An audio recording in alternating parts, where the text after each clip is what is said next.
Grizzly's Growls presents Stories from the Hiber-Nation. Read by David Grizzly Smith.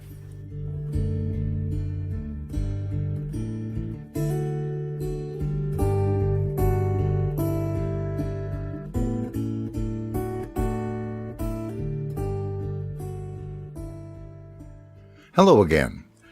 Tonight, it's Federalist number 12, which is all about revenue, or in other words, tax collecting. Naturally, this one is written by Alexander Hamilton, the banker. He founded the Bank of New York.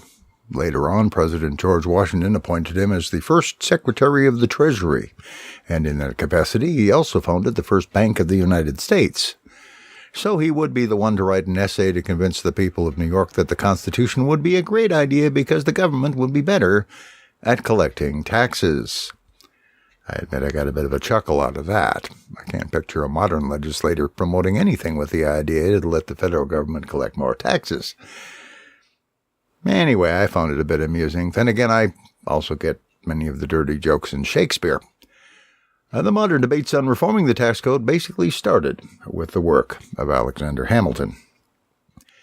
But he does make some valid points. No government can do much without revenue. No one can, really. If it's got to be done, and it does, it ought to be done well. And he does say that most of that revenue would come from duties on imports, and not from landowners, and especially not from farmers, who generally don't have much cash anyway. That had to go over rather well in a largely agrarian society. Now, this is a short one, but it has value of its own. Good day.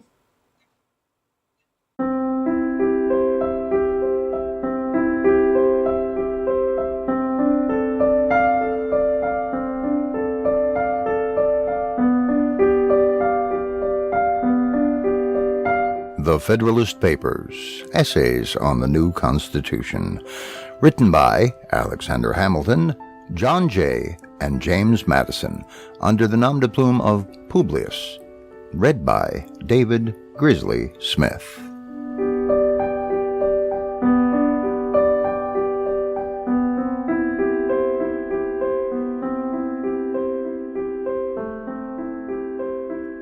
Federalist number 12. The Utility of the Union in Respect to Revenue, from the New York Packet, Tuesday, November 27, 1787. Author, Alexander Hamilton. To the People of the State of New York. The effects of the Union upon the commercial prosperity of the states have been sufficiently delineated. Its tendency to promote the interests of revenue will be the subject of our present inquiry. The prosperity of commerce is now perceived and acknowledged by all enlightened statesmen to be the most useful as well as the most productive source of national wealth, and has accordingly become a primary object of their political cares. By multiplying the means of gratification, by promoting the introduction and circulation of the precious metals, those darling objects of human avarice and enterprise, it serves to vivify and invigorate the channels of industry, and to make them flow with greater activity and copiousness. The assiduous merchant, the laborious husbandman, the active mechanic, and the industrious manufacturer, all orders of men, look forward with eager expectation and growing alacrity to this pleasing reward of their toils. The often agitated question between agriculture and commerce has, from indubitable experience, received a decision which has silenced the rivalship that once subsisted between them, and has proved, to the satisfaction of their friends, that their interests are intimately blended and interwoven.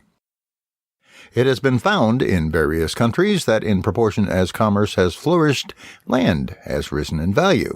And how could it have happened otherwise? Could that which procures a freer vent for the products of the earth, which furnishes new incitements to the cultivation of land, which is the most powerful instrument in increasing the quantity of money in a state, could that, in fine, which is the faithful handmaid of labor and industry in every shape, fail to augment that article which is the prolific parent of far the greatest part of the objects upon which they are exerted? It is astonishing that so simple a truth should ever have had an adversary. And it is one among a multitude of proofs how apt a spirit of ill-formed jealousy or of too great abstraction and refinement is to lead men astray from the plainest truths of reason and conviction. The ability of a country to pay taxes must always be proportioned in a great degree to the quantity of money in circulation and to the celerity with which it circulates. Commerce, contributing to both these objects, must, of necessity, render the payment of taxes easier and facilitate the requisite supplies to the Treasury. The hereditary dominions of the Emperor of Germany contain a great extent of fertile, cultivated, and populous country, a large proportion of which is situated in mild and luxuriant climates. In some parts of this territory are to be found the best gold and silver mines in Europe, and yet, from the want of the fostering influence of commerce, that monarch can boast but slender revenues. He has several times been compelled to owe obligations to the pecuniary succors of other nations for the preservation of his essential interests, and is unable, upon the strength of his own resources, to sustain a long or continued war. But it is not in this aspect of the subject alone that the Union will be seen to conduce to the purpose of revenue. There are other points of view in which its influence will appear more immediate and decisive. It is evident from the state of the country, from the habits of the people, from the experience we have had on the point itself, that it is impracticable to raise any very considerable sums by direct taxation. Tax laws have in vain been multiplied. New methods to enforce the collection have in vain been tried. The public expectation has been uniformly disappointed, and the treasuries of the states have remained empty. The popular system of administration inherent in the nature of popular government, coinciding with a real scarcity of money incident to a languid and mutilated state of trade, has hitherto defeated every experiment for extensive collections, and has at length taught the different legislatures the folly of attempting them.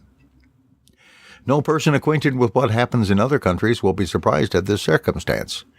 In so opulent a nation as that of Britain, where direct taxes from superior wealth must be much more tolerable, and from the vigor of the government much more practicable, than in America, far the greatest part of the national revenue is derived from taxes of the indirect kind, from imposts and from excises. Duties on imported articles form a large branch of this latter description. In America, it is evident that we must a long time depend for the means of revenue chiefly on such duties. In most parts of it, excises must be confined within a narrow compass. The genius of the people will ill brook the inquisitive and peremptory spirit of excise laws. The pockets of the farmers, on the other hand, will reluctantly yield but scanty supplies in the unwelcome shape of impositions on their houses and lands, and personal property is too precarious and invisible a fund to be laid hold of in any other way than by the imperceptible agency of taxes on consumption.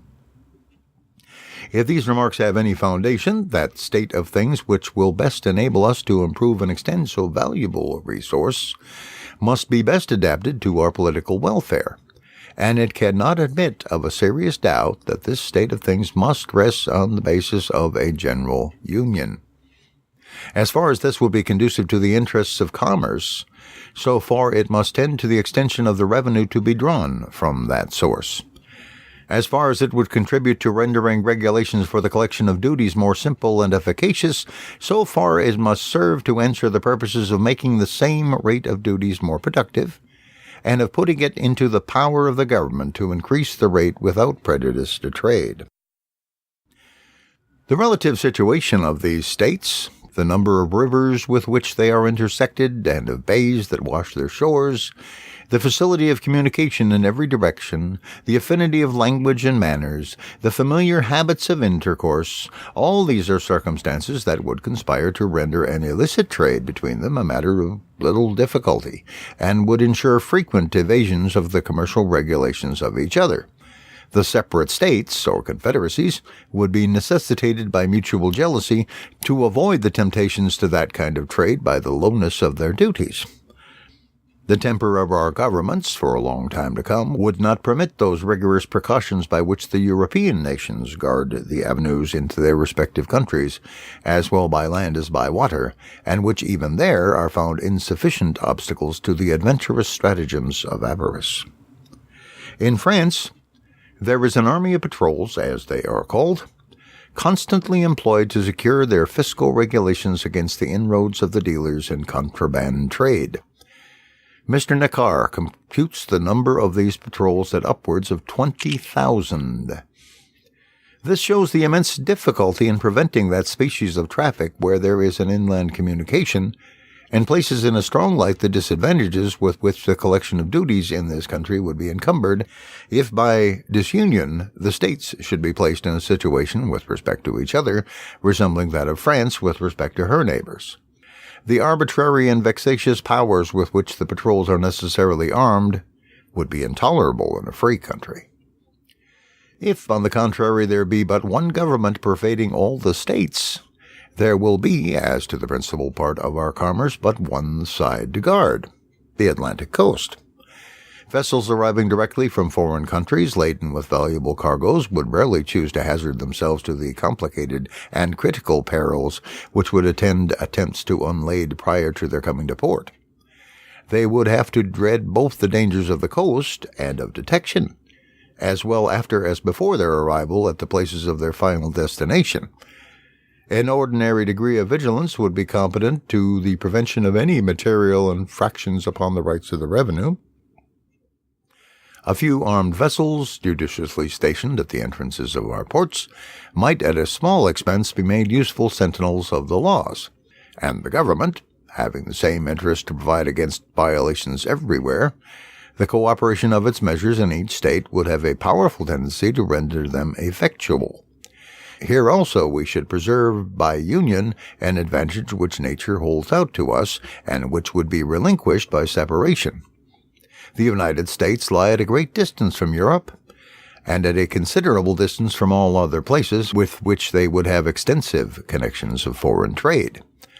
The passage from them to us in a few hours or in a single night, as between the coasts of France and Britain, and of other neighboring nations, would be impracticable. This is a prodigious security against the direct contraband with foreign countries, but a circuitous contraband to one state through the medium of another would be both easy and safe. The difference between a direct importation from abroad and an indirect importation through the channel of a neighboring state, in small parcels according to time and opportunity, with the additional facilities of inland communication, must be palpable to every man of discernment. It is therefore evident that one national government would be able, at much less expense, to extend the duties on imports beyond comparison further than would be practicable to the states separately, or to any partial confederacies. Hitherto, I believe it may be safely asserted that these duties have not, upon an average, exceeded, in any state, 3%.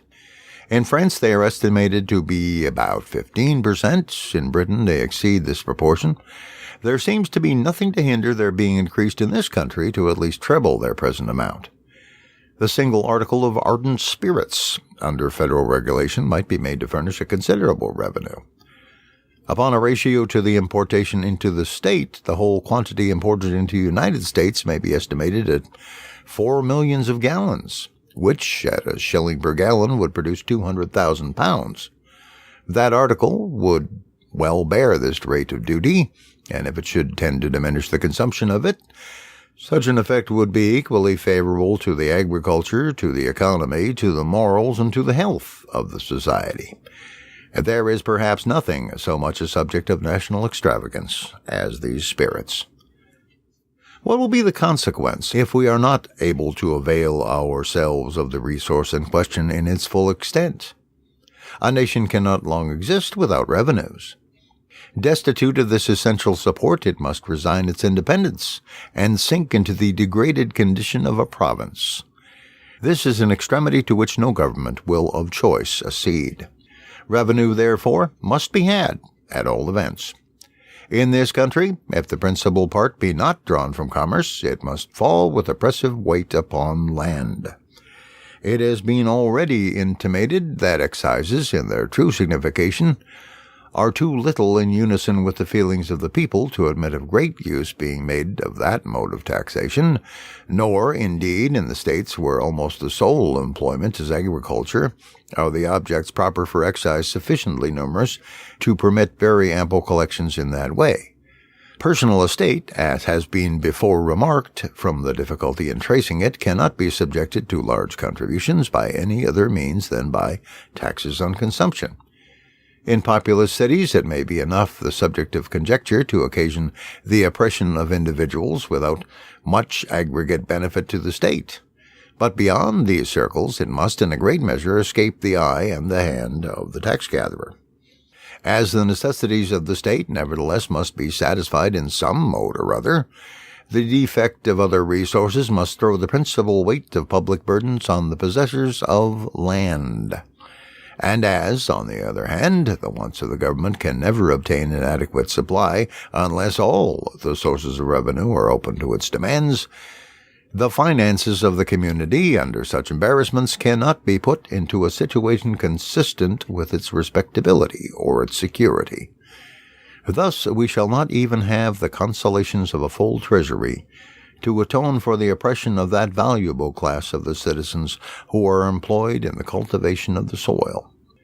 But public and private distress will keep pace with each other in gloomy concert, and unites in deploring the infatuation of these councils, which led to disunion.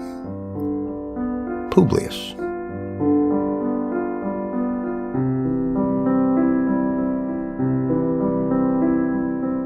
Thank you for listening to The Federalist Papers by James Madison, John Jay, and Alexander Hamilton, read by David Grizzly Smith. The full text of the Federalist essays is available at congress.gov, among many other places. The theme music, Johann Sebastian Bach's Prelude in C major, is provided by Kevin MacLeod of Incompetech.com. Comment at grizzliesgrowls.com or at speakpipe.com/grizzliesgrowls. These recordings are offered under a Creative Commons Attribution, Non-Commercial, No Derivatives 3.0 license. That means please make copies. Please share these recordings, but don't change them, don't sell them, and do tell people where you got them. If you like this presentation, leave a comment and a rating on iTunes or anywhere else you can. Blog about it, podcast about it, tweet about it. Tell everyone. And thank you.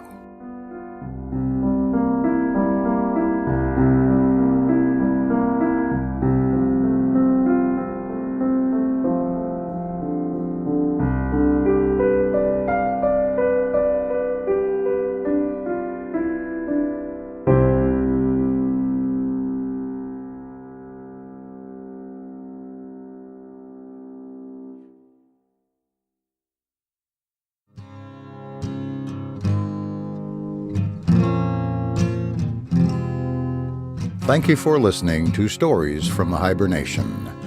Theme music for the series is Canon in D by Pachelbel, performed by Owen Poteet of owenpoteet.com. Comment or contribute on the website at grizzly.libsyn.com. This program is offered under a Creative Commons Attribution, Non-Commercial, No Derivatives license. Thank you.